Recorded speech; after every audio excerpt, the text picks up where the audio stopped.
পাকিস্তানের পাঠ্য বইয়ে 1971-এর মুক্তিযুদ্ধকে ভারতের ষড়যন্ত্র এবং পূর্ব পাকিস্তানের বিচ্ছিন্নতাবাদী আন্দোলন হিসেবে বর্ণনা করা হয়।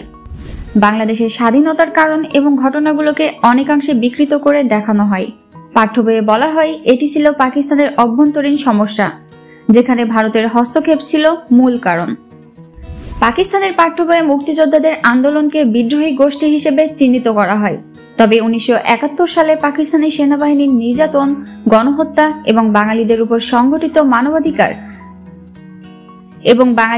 সংঘটিত মানবাধিকার লঙ্ঘনের ঘটনা সম্পূর্ণ এড়িয়ে যাওয়া হয়। পাকিস্তানের পাঠ্য বইয়ে মুক্তিযুদ্ধের অনেক গুরুত্বপূর্ণ বিষয় এড়িয়ে যাওয়া হয়েছে।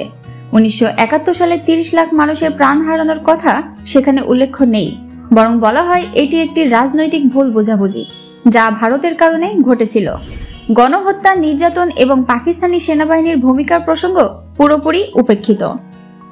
পাকিস্তানের প্রচার মাধ্যম মুক্তিযুদ্ধ সম্পর্কে এখনও বিভ্রান্তিকর তথ্য ছড়ানো হয়। সেখানে 1971-এর ঘটনাকে রাজনৈতিক ষড়যন্ত্র এবং সামরিক ভুল বোঝাবুঝি হিসেবে দেখানো হয়।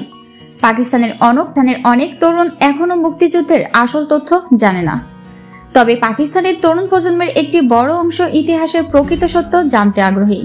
ইন্টারনেট এবং বিকল্প মাধ্যমগুলো থেকে তারা বাংলাদেশ এবং মুক্তিযুদ্ধের প্রকৃত ঘটনা সম্পর্কে জানতে পেরেছে। এতে কিছু তরুণদের মধ্যে নতুন দৃষ্টিভঙ্গি তৈরি হয়েছে।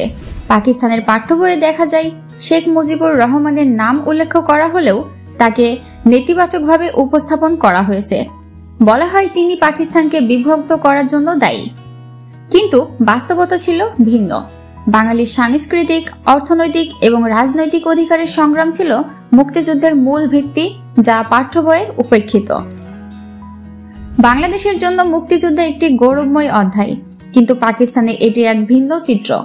ইতিহাসের এই বিভাজন দুই দেশের মধ্যে রাজনৈতিক এবং ঐতিহাসিক বিভ্রান্তির একটি বড় কারণ হয়ে দাঁড়িয়েছে। মুক্তিযুদ্ধের প্রকৃত ইতিহাস জানা এবং ভবিষ্যৎ প্রজন্মের কাছে তা পৌঁছে দেওয়া আমাদের দায়িত্ব। পাকিস্তানে যা পড়ানো হয় তা হয়তো ভিন্ন, কিন্তু সত্য সবসময় সামনে আসবে। ভিডিওটি ভালো লাগলে অবশ্যই লাইক, কমেন্ট, শেয়ার করবেন এবং সাবস্ক্রাইব করতে ভুলবেন না। নতুন ভিডিওর জন্য আমাদের সাথেই থাকুন। Report news protocol.